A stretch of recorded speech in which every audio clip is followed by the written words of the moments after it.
आज हम अहिंसक नामक ब्राह्मण की कहानी पर बात कर रहे हैं। असत्य पर सत्य की अहिंसक विजय, पापियों का नाश, दुष्टों का संहार, ये कहानियाँ हर सभ्यता में जन्मे हर धर्म ने लिखी है। लेकिन पाप में छुपे पुण्य के अवसर को देख पाने का साहस केवल एक अकेली अहिंसक की कहानी करती है। अहिंसक की कहानी बुद्ध के समय में ही शुरू होती है, लेकिन फिर कहानी के बीच में बुद्ध उतर आते हैं और कहानी का अंत बदल देते हैं। अहिंसक का जन्म 2500 वर्ष पूर्व श्रावस्ती के एक ब्राह्मण परिवार में हुआ था। उसके पिता भार्गव एक स्वप्न विशेषज्ञ थे, जो लोगों द्वारा देखे गए स्वप्नों के आधार पर भविष्य के संकेत बताते थे। इसीलिए वह कौशल नरेश सम्राट प्रसेनजीत के दरबार में सलाहकार भी थे। जब भार्गव की पत्नी मंतानी गर्भवती थी तो उसने एक विचित्र स्वप्न देखा। उसने देखा कि आकाश में बिजलियां कड़क रही है, जो आपस में तलवारों की तरह टकरा रही है। जब बिजलियों की कड़कड़ाहट समाप्त होती है तो आकाश में सारे ग्रह नक्षत्र गायब हो चुके होते हैं, जैसे कि उन्हें चुरा लिया गया हो। आकाश में केवल लाल लहरें उठ रही होती है। भार्गव ने जब यह स्वप्न सुना तो अपने स्वप्न गणित के आधार पर वह इस निष्कर्ष पर पहुंचे कि उनके आने वाली संतान के हाथों बहुत चोरियां होगी और अथाह रक्त बहेगा। उन्होंने निर्णय लिया कि वह अपनी संतान का भविष्य बदलने के लिए जो भी किया जा सकता है उसे करने में वो कोई कसर नहीं छोड़ेंगे। कुछ महीने बाद मंतानी ने पुत्र को जन्म दिया। भार्गव पुत्र के भविष्य को बदलना चाहते थे, सो उन्होंने उसे नाम दिया अहिंसक। यह नाम इसलिए कि जब भी उसे पुकारा जाए उसके भीतर यह बात बैठती चली जाए कि वह अहिंसक है। भार्गव बचपन से ही अहिंसक को हिंसा के किसी भी रूप से दूर रखने की कोशिश करते, जैसा कि बच्चे अक्सर करते हैं। जुगनुओं को पकड़कर मुट्ठी में बंद कर लेना, केंचुओं पर नमक डालकर उन्हें पिघलते हुए देखना, चींटियों के बिल तोड़ देना, यह सब न करने की उसे चेतावनी दी जाती। यहाँ तक कि फूल या पत्ते तोड़ने तक के लिए भार्गव उसे ईश्वर के दंड से भयभीत करते। न उसे चिल्लाने की आज्ञा थी, न जोर से बात करने की, न पलटकर किसी का उत्तर देने की। लड़कों के खेलों में जिस उग्रता की जरूरत होती है वह भी उसके लिए निषिद्ध थी। दूसरे लड़कों के माता पिता उन्हें अहिंसक का उदाहरण देते कि वह कितना अच्छा बच्चा है। वे लड़के अहिंसक से चिढ़ते और उसका अपमान करते, उसे चिढ़ाते, उसे लड़की कहकर छेड़ते। अहिंसक सारा क्रोध व अपमान अपने भीतर दबा लेता। ईश्वरीय दंड से उसे इस तरह भयभीत कर दिया गया था कि इस क्रोध को वह अकेले में भी चिल्लाकर या पांव पटक कर नहीं निकाल सकता था। क्रोध की न जाने कितनी तहें उसने अपने भीतर दबा ली होंगी। भार्गव स्वप्न विज्ञान के तो विशेषज्ञ थे, लेकिन मनोविज्ञान शायद वह बिल्कुल नहीं जानते थे। जिन उपायों से वह अहिंसक के नियत भविष्य को बदलने का प्रयास कर रहे थे, शायद वे उपाय उसी भविष्य तक पहुंचने का रास्ता निर्मित कर रहे हो। काश कि भार्गव अपनी दुविधा को लेकर तथागत बुद्ध के पास गए होते, जो अक्सर केवल 3 कोस की दूरी पर जेतवन में महीनों रुका करते थे। बुद्ध मनुष्य के मन की गुत्थियां ही तो खोल रहे थे और यही तो सिखा रहे थे कि व्यक्ति अपना भविष्य अपने हाथों कैसे लिखे। लेकिन भार्गव तो बुद्ध के विरोधी थे। एक व्यवसायी ब्राह्मण निरईश्वरीयवादी बुद्ध को स्वीकार भी कैसे कर सकता था, जिसका पूरा व्यवसाय ईश्वर की परिकल्पना और उसकी दंड व्यवस्था पर ही आधारित हो। अन्य निषेधों के साथ साथ अहिंसक के लिए तथागत बुद्ध के बारे में सुनना भी निषिद्ध था। जहाँ कहीं उनकी बात हो रही हो उसे वहाँ से उठकर जाना पड़ता। किशोर अवस्था में प्रवेश करते करते अहिंसक का शारीरिक सौष्ठव बहुत आकर्षक होने लगा। भार्गव चाहते थे कि वह व्याकरण सीखे, वेदों का ज्ञाता बने और एक विद्वान ब्राह्मण की भांति उसकी ख्याति हो। उसे पढ़ने के लिए तक्षशिला एक गुरुकुल भेज दिया गया।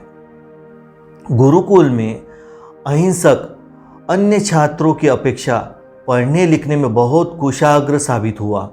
गुरु भी उसकी कुशाग्रता और ओढ़ी हुई भद्रता से बहुत प्रभावित थे। वह उसका उदाहरण अन्य छात्रों को देते। निश्चित ही इससे अन्य छात्र चिढ़ते और उसे अपमानित करने के लिए अवसर खोजते रहते। जब ऐसे अवसर आते तो यहाँ भी अहिंसक अपने क्रोध को भीतर ही दबा लेता और वे छात्र यही सोचते रहते कि गुरु की नज़रों में अहिंसक को नीचा कैसे दिखाया जाए। इसके लिए उन्हें एक अवसर मिला। गुरु तो वृद्ध थे, लेकिन उनकी दूसरी पत्नी बहुत युवा थी, 20 या 21 साल की। लगभग इतनी ही उम्र तब अहिंसक की भी थी। और फिर अहिंसक के शरीर में भरपूर आकर्षण तो था ही। कहते हैं उस समय अहिंसक के शरीर में 7 बैलों जैसा बल था। गुरु की छोटी पत्नी अहिंसक की ओर आकर्षित होने लगी।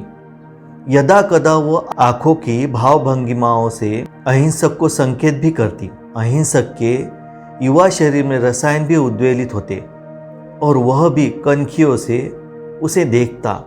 वह दृष्टियों का आदान प्रदान केवल दृष्टियों का आदान प्रदान ही था। उससे आगे जो संभव नहीं था तो संभव ही नहीं था। लेकिन दूसरे छात्रों की नज़रों में यह आने लगा। अब उनके हाथों तरकीब आ गई कि अहिंसक को गुरुकुल से कैसे निकलवाया जाए। वे छात्र गुरु के पास पहुँचे और उनसे कहा कि अहिंसक आपकी पीठ पीछे आपकी पत्नी को रिझाने के प्रयास करता रहता है। जब वो कुएं पर नहाने वाली है तो उसका पीछा करता है और छिपकर उसे देखता है। कई बार उसका रास्ता भी रोक लेता है। गुरु आग बबूला हो गए।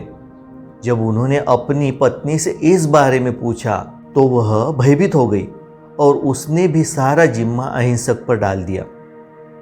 गुरु बहुत क्रोधित थे, इतने क्रोधित कि अहिंसक में उन्हें अपना शिष्य दिखाई देना बंद हो गया और उसकी जगह उसमें उन्हें एक युवा और बलशाली प्रतिद्वंदी दिखाई देने लगा जो देर सबेर उनकी पत्नी को ले भागेगा। वह इतने क्रोधित थे कि अहिंसक को मार डालना चाहते थे, लेकिन उन्होंने अपने क्रोध पर नियंत्रण किया और ऐसी योजना बनाई कि अहिंसक मारा भी जाए और हत्या का पाप उनके हाथों भी न हो। उन्होंने अहिंसक को बुलाया और उससे कहा कि अब तेरे गुरु दक्षिणा देने का समय आ गया है। उस समय ब्राह्मणों द्वारा यह धारणा लोगों के मन में बहुत गहरे से बैठा दी गई थी कि गुरु दक्षिणा न देने पर सारा सीखा हुआ ज्ञान तो व्यक्ति भूल ही जाता है, साथ ही सदा सदा के लिए नरक में कड़ी यातनाओं का भागी भी होता है। गुरु ने अहिंसक को एकलव्य की कहानी सुनाई कि किस प्रकार गुरु दक्षिणा में उसने अपनी उंगली काटकर द्रोणाचार्य को गुरु दक्षिणा में दी थी। अहिंसक ने कहा, कहे मैं आपको क्या दे सकता हूँ। गुरु ने कहा कि जैसे एकलव्य ने अपने गुरु को एक उंगली दी थी, तू मुझे 100 उंगलियां ला कर दे। अहिंसक बोला, मेरे पास तो बस 10 उंगलियां हैं, 100 कैसे ला कर दूँ।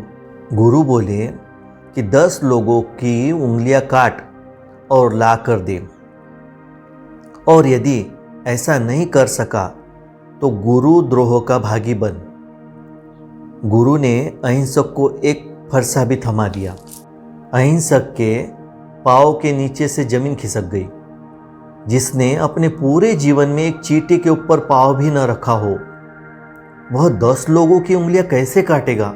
गुरु की यह योजना थी कि अहिंसक के लिए ऐसा करने की सोचना भी कठिन होगा और गुरु दक्षिणा न दे पाने की ग्लानि में वह आत्महत्या कर लेगा, और या फिर उसने ऐसा करने का प्रयास किया भी तो पकड़ा जाएगा और मृत्युदंड पाएगा।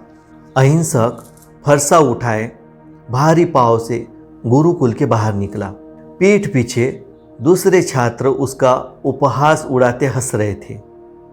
पीछे अपमान और आगे सदा सदा का अंधकार। उसकी आंखों के आगे अंधेरा छाया हुआ था। उसे सूझ नहीं रहा था कि वह कहाँ जा रहा है। वह जानता था कि गुरु ने जो गुरु दक्षिणा मांगी है वह उन्हें नहीं दे पाएगा और उसके सामने आत्महत्या के सिवाय कोई चारा नहीं है। और फिर आत्महत्या के लिए भी तो उसे फरसा चलाना होगा, भले ही खुद पर सही। इसकी हिम्मत भी वह जुटा नहीं पा रहा था। अपमान व ग्लानि से भरा वह दिनों तक चलता रहा। रास्ते में कहीं फेंका हुआ भोजन मिल जाता तो वह खा लेता, कोई झरना आता तो पानी पी लेता। अंततः वह श्रावस्ती के बाहर के जंगल पहुंच गया। अपने असफल जीवन के साथ श्रावस्ती में प्रवेश करने का साहस वह जुटा नहीं पा रहा था, सो वही जंगल में लेट गया। वह पूरी तरह थक चुका था और यही कामना कर रहा था कि बस अब मृत्यु आ जाए। जंगल के रास्ते से अचानक उसे 2 लोगों के निकलने की पदचाप सुनाई दी। उसने उठकर देखा कि 2 लोग जोर जोर से हंसते हुए जा रहे थे। वे दोनों मित्र अपनी किसी बात पर हंस रहे थे। उस क्षण में अहिंसक को न जाने क्या हुआ।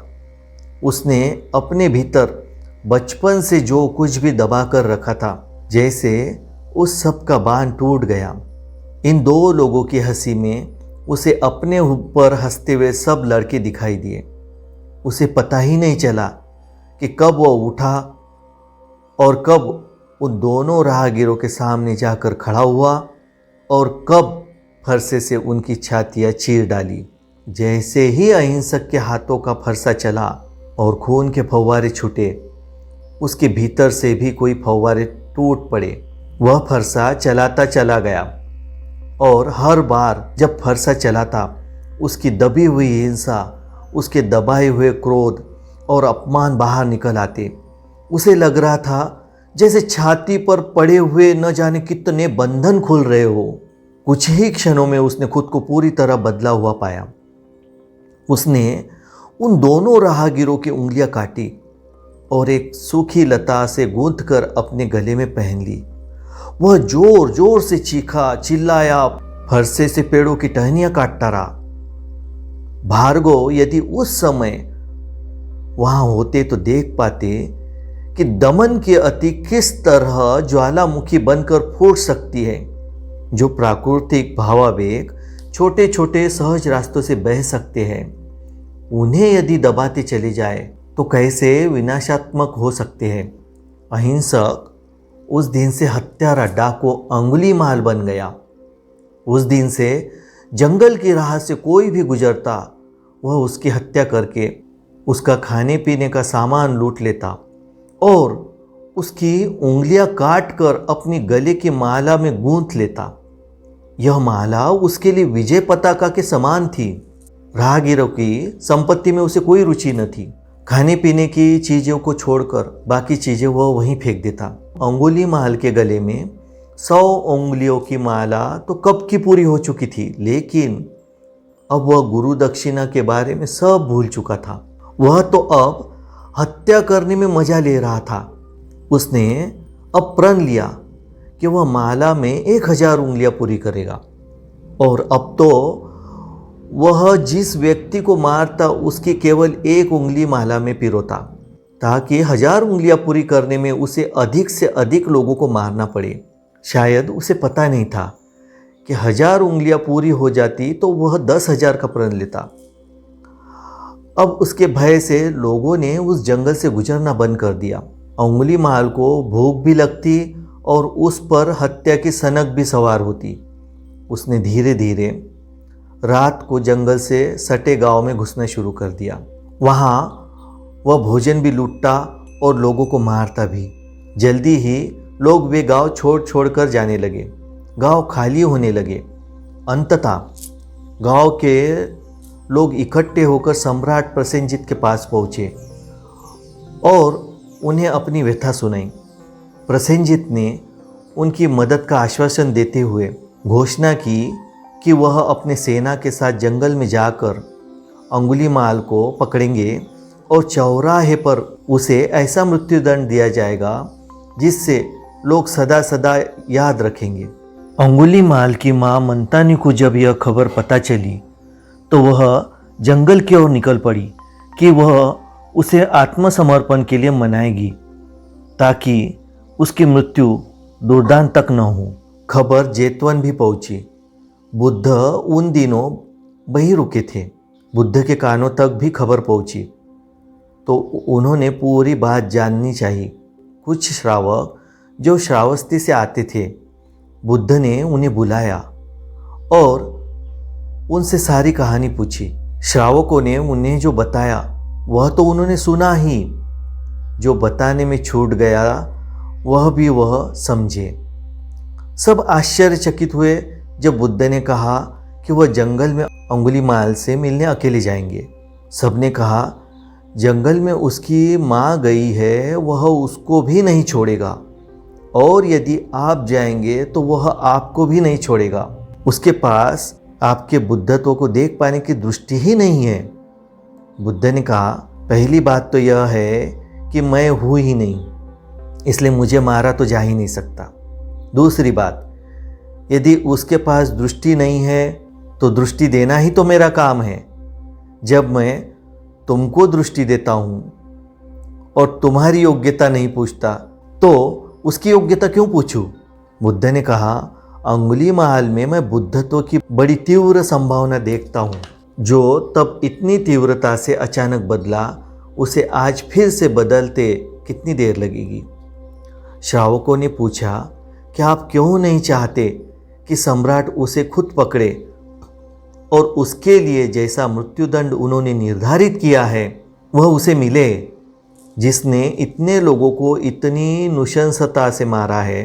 क्या उसके लिए उतना ही नृशंस मृत्युदंड आप न्यायोचित नहीं मानते? बुद्ध बोले मृत्युदंड से तो केवल अपराधी को समाप्त किया जा सकता है, अपराध को नहीं। और फिर मृत्युदंड क्या केवल एक समाज सम्मत हत्या ही नहीं है? चौराहे पर जो लोग उसका मृत्युदंड देखने के लिए जमा होंगे, क्या वे भी हत्या का मजा नहीं लेंगे, वह भी बिना हत्या किए? बुद्ध ने यह भी कहा न्याय का अर्थ ही यह होता है जो कृत्य करुणा से निकले। न्याय अपराध का प्रतिशोध नहीं है, क्योंकि प्रतिशोध में करुणा नहीं है। करुणा है उस मनस्थिति का बदल देने में जिसमें अपराध जन्मता है। जब किसी को दंडित किया जाता है तो वह इस कारण कि अन्यों के मन में अपराध के प्रति भय पैदा हो, लेकिन भय ही तो वह भूमि है जिसमें अपराध जन्मता है, मिटता नहीं। जबकि न्याय का अर्थ है अपराध की जड़ को काटना। यदि अपराधी को रूपांतरित किया जा सके तो वह आश्वासन बनेगा अन्यों के लिए कि उनके जीवन में भी रूपांतरण संभव है। उसके रूपांतरण में हजारों में रूपांतरण की संभावना साकार हो जाएगी। मेरे पास अवसर है उस उदाहरण को रचने का, तो मैं वह रचूंगा। जब श्रावकों के साथ बुद्ध की वार्ता पूरी हुई तो दोपहर ढलने के करीब आ चुकी थी। बुद्ध ने कहा कि वह तुरंत जंगल के लिए निकलना चाहेंगे ताकि सांझ ढलने से पहले वह पहुंच जाए, क्योंकि अगली सुबह प्रसेनजीत अपनी सेना के साथ जंगल जाने वाला था। बुद्ध जब जंगल में पहुंचे तो सूरज ढलने के करीब ही था। उस समय अंगुलीमाल एक ऊंचे पेड़ पर बैठा था। दाई ओर के रास्ते पर उसे अपनी माँ आती दिखाई दी। उसकी पकड़ फरसे पर मजबूत हो गई। उसकी माला में 999 उंगलियां पूरी हो चुकी थी और आज उसे एक ही उंगली और चाहिए थी। वह अपनी माँ को मारने के लिए पेड़ से उतरने को मुड़ा कि तभी उसे बाईं ओर से रास्ते पर दूर से एक विचित्र सा अजनबी आता दिखाई दिया। उसे एक ही उंगली चाहिए थी और 2 शिकार। उसने अपनी माँ को मारने का विचार छोड़ दिया और उस विचित्र अजनबी की ओर भागा। शायद उस क्षण में उसे अपनी माँ के प्रति दया आ गई हो, क्योंकि उसके सामने चुनने के लिए 2 विकल्प थे। शायद उसके मन में जागे दया के उस क्षणिक भाव के कारण ही उसके हृदय में छोटा सा एक झरोका उस समय खुला। वह अजनबी की ओर दौड़ा। वह अजनबी बुद्ध ही थे। वह जैसे ही बुद्ध की ओर दौड़ा, उसका चेहरा स्पष्ट होने लगा। वह आश्चर्यचकित हो गया कि कोई मनुष्य ऐसा कैसे हो सकता है। लग रहा था जैसे हिमालय पर्वत चला आ रहा हो और आँखों में प्रशांत महासागर। वह ठिठक कर रुक गया। बुद्ध चलते रहे। अंगुलीमाल को देखकर लोग भय से उससे दूर भागने लगते थे, लेकिन यह व्यक्ति तो निर्भयता से उसकी ओर चला आ रहा था। चला ही नहीं आ रहा था, बल्कि मुस्कुरा रहा था। एक निहत्ते व सुकोमल प्रौढ़ पुरुष में ऐसी निर्भयता, और फिर उसकी वेशभूषा, उसे संदेह होने लगा कि हो न हो यह शाक्य मुनि है, तथागत बुद्ध है। बुद्ध जैसे जैसे करीब आ रहे थे, अंगुलीमाल के भीतर कुछ पिघल रहा था। फरसे पर उसकी पकड़ ढीली पड़ने लगी थी। उसके घुटने कांपने लगे थे। वह स्वयं भयभीत हो रहा था कि कहीं इस व्यक्ति की हत्या न कर बैठूं। वह बुद्ध को डराने के लिए चिल्लाया कि जानते नहीं मैं अंगुलीमाल हूँ। बुद्ध बोले, मैं जानता हूँ तू कौन है। अंगुलीमाल तो बस तेरा नाम है, तू थोड़े ही अंगुलीमाल है। अंगुलीमाल भीतर से थोड़ा कँपने लगा। उसे एक अजीब सी अनुभूति भी होने लगी, जैसे कि उसका हृदय बुद्ध की ओर खींचा जा रहा हो। उसने बुद्ध को आखिरी चेतावनी देते हुए कहा, वहीं रुक जाइए। बुद्ध बोले, मैं तो रुका ही हुआ हूँ, तू रुक। अंगुलीमाल बोला कि आपको पता भी है आप क्या कह रहे हैं। चल आप रहे हैं और मैं खड़ा हूं और आप मुझसे कह रहे हैं कि मैं रुक जाऊं। बुद्ध ने कहा, मैं तो वर्षों से नहीं चला, बस खड़ा ही हूं, क्योंकि मेरे मन ने चलना बंद कर दिया है। तू खड़ा होकर भी चल रहा है, क्योंकि तेरा मन तेजी से दौड़ रहा है। उस क्षण में उसने बुद्ध की आंखों में आग डालकर देखा। वहां सच ही सब ठहरा हुआ था। उसके भीतर भी कुछ ठहरने लगा। ऊपर आकाश में सूरज डूब चुका था और बुद्ध ने उसके पास आकर अपना हाथ उसके कंधे पर रख दिया। उसने फुसफुसाते हुए बुद्ध से पूछा कि आपको मारने से मैं कांप क्यों रहा हूँ। बुद्ध ने कहा, यह इसलिए कि भीतर तू जानता है, जो तू काटता है उसे जोड़ने की सामर्थ्य तुझमें नहीं है। जब लोग भय से तेरे सामने चीखते चिल्लाते हैं तो अपनी आवाज़ तू सुन नहीं पाता। मैं शांत खड़ा हूँ तो तू अपनी खुद की आवाज़ को सुन पा रहा है। अंगुलीमाल के हाथों से फरसा छूट गया। वह बुद्ध के चरणों में लेट गया और देर तक रोता रहा। बुद्ध चुपचाप खड़े रहे। उसके भीतर से जितने आवेग बहकर बाहर आना चाहते थे, वे उनके निकल जाने का इंतज़ार करते रहे। जब अंगुलीमाल उठा तो बुद्ध ने प्रेम से उसके सिर पर हाथ रखा और बोले, आज से तू मेरा भिक्षु हुआ। रात के अंधेरे में निशब्द बुद्ध के पीछे चलता हुआ अंगुलीमाल जेतवन आ गया। अगली सुबह प्रसेनजीत सेना की एक टुकड़ी लेकर अंगुलीमाल को पकड़ने जंगल की ओर निकला। राह में जेतवन पड़ता था, सो सेना को बाहर छोड़कर वह बुद्ध से मिलने के लिए भीतर गया। बुद्ध का प्रवचन होने वाला था। सब भिक्षु उनके सामने बैठे थे। प्रसेनजीत भी बुद्ध के सामने आकर बैठ गया। बुद्ध ने प्रसेनजीत से पूछा, राजन, आप बड़े व्यथित दिखाई देते हैं। क्या मगध नरेश बिंबिसार कौशल पर आक्रमण करने वाला है? प्रसेनजीत बोला कि नहीं, एक डाकू अंगुलीमाल के कारण प्रजा त्रस्त है, मैं उसे पकड़ने जा रहा हूँ। बुद्ध ने प्रसेनजीत से पूछा, यदि आपको यह पता चले कि अंगुलीमाल अब इन्हीं भिक्षुओं में से एक है तो आप क्या करेंगे? प्रसेनजीत और बिंबिसार द्वारा यह अनलिखा अनुबंध था कि उनके राज्य के नियम बुद्ध के संघ पर लागू नहीं होंगे। बुद्ध आधा समय श्रावस्ती के बाहर जेतवन में रहते थे और आधा समय मगध के राजगीर में। प्रसेनजीत ने हंसते हुए कहा, यदि ऐसा असंभव संभव हो सकता हो तो मैं अंगुलीमाल को कुछ वस्त्र भेंट करना चाहूँगा। बुद्ध ने अंगुलीमाल की ओर संकेत करते हुए कहा, यह रहा अंगुलीमाल।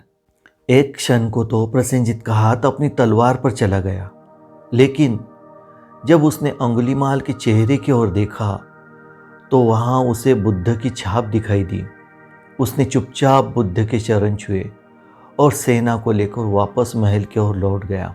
महीनों बीत गए। अंगुलीमाल रात रात भर विपश्यना में बैठा रहता।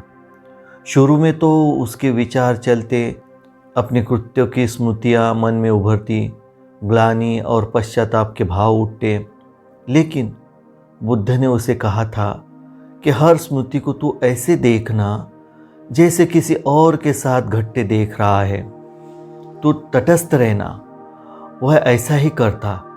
धीरे धीरे स्मृतियां मिटने लगी, विचार थमने लगे।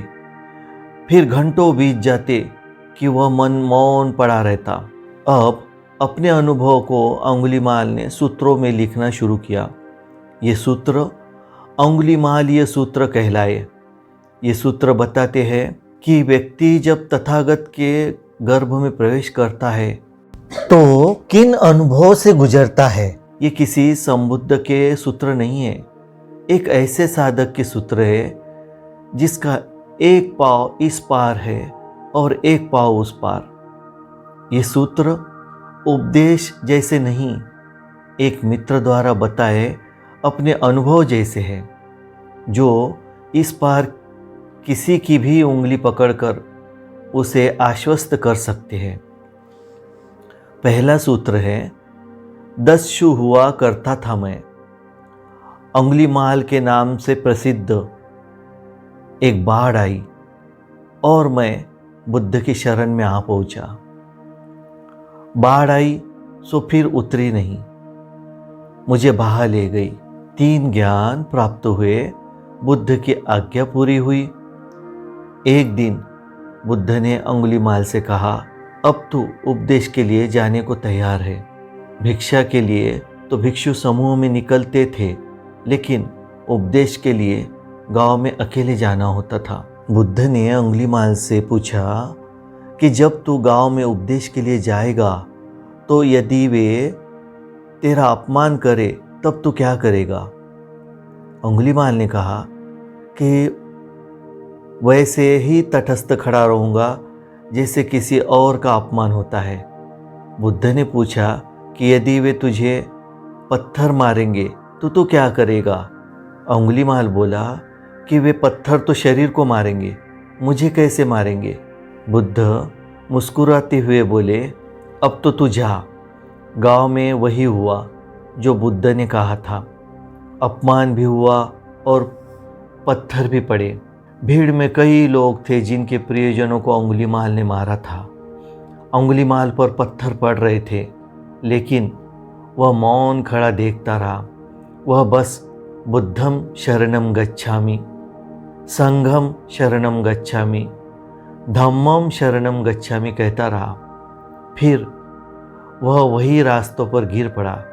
बुद्ध को खबर मिली तो वे उसके पास आए। बुद्ध और अंगुलीमाल की अंतिम वार्ता ओशो के शब्दों में आखिरी घड़ी थी। बुद्ध ने उससे कहा, अंगुलीमाल, तेरा क्या भाव है? उसने कहा, आप और पूछते हैं, ठहरे हुए का क्या भाव, रुके हुए का क्या भाव? बुद्ध ने पूछा, तेरे मन को कुछ हुआ अंगुलीमाल? अंगुलीमाल ने कहा, नहीं, कुछ भी नहीं हुआ, देखता रहा, साक्षी था। अंगुलीमाल ने कहा, होता भी क्या, मैं देखने वाला हूँ, दृष्टा हूँ, यही तो आपने समझाया है। बुद्ध उससे बोले, अंगुलीमाल, तू ब्राह्मण होकर मर रहा है, तू ब्रह्म ज्ञान को उपलब्ध होकर मर रहा है, तू अहर्त्व को उपलब्ध हो गया, तू अरिहंत हो गया। ओशो कहते हैं कि अंगुलीमाल के रूपांतर के द्वारा बुद्ध अब तक की सारी न्याय व्यवस्था को चुनौती देते हैं। मृत्युदंड के विरोध में ओशो बोलते हुए ओशो एक जगह कहते हैं, यदि अंगुलीमाल को मृत्युदंड दिया गया होता तो बस एक अपराधी समाप्त होता, अपराध जो का त्यों बना रहता। अपराध अब भी जो का त्यों है, लेकिन उसके रूपांतरण में एक संबुद्ध इस पृथ्वी को मिला, और एक संबुद्ध का होना धरती पर हजारों अपराधों की संभावना को नष्ट कर जाता है। ओशो के शब्दों में, जब अंगुलीमाल मर गया तो और भिक्षुओं ने पूछा बुद्ध को, भंते, अंगुलीमाल मरकर कहाँ उत्पन्न हुए? बुद्ध ने कहा, भिक्षु, मेरा वह पुत्र परिनिवृत्त हो गया, परिनिर्वाण को उपलब्ध हो गया है, अब उसका जन्म नहीं होगा, वह जन्म मरण के पार हो गया है, अब वह वापस नहीं लौटेगा। भंते, भिक्षुओं ने कहा, इतने मनुष्यों को मारकर? भिक्षुओं को भरोसा न आया, ऐसा पापी परिनिर्वाण को उपलब्ध हो गया? हाँ भिक्षुओं, बुद्ध ने कहा, सोए सोए तो उसने बहुत पाप किए, लेकिन जाग कर पुण्य से उसने उन्हें काट डाला, ऐसे वह शून्य भाव में डूबकर निर्वाण को उपलब्ध हो गया है। लेकिन भिक्षु ने पूछा, भगवान, उसे तो ज्यादा समय भिक्षु है भी नहीं हुआ, उसने पुण्य किए कहाँ? बुद्ध ने कहा, कभी कभी एक पुण्य का छोटा सा कृत्य भी अगर समग्रता से किया जाए तो सारे पापों को काट डालता है। नहीं उसे ज्यादा दिन लगे, नहीं ज्यादा दिन वह जिया, लेकिन जब लोग उसे पत्थर मार रहे थे तब वह साक्षी बना रहा। यह सबसे बड़ा पुण्य कृत्य है। कर्ता होने में पाप है, साक्षी होने में पुण्य है, ऐसी अपूर्व बात बुद्ध ने कही। और तब उन्होंने यह गाथा कही, यस्य पापकंत कम कुसलेन पित्येथि सो म लोक सभा सेति अब माँ मुत्तो व चंद्रिमा। अर्थात जिसका किया हुआ पाप उसके बाद में किए हुए पुण्य से ढक जाता है, वह मेघ से मुक्त चंद्रमा की भांति इस लोक को प्रकाशित करता है। नमो बुद्धाय।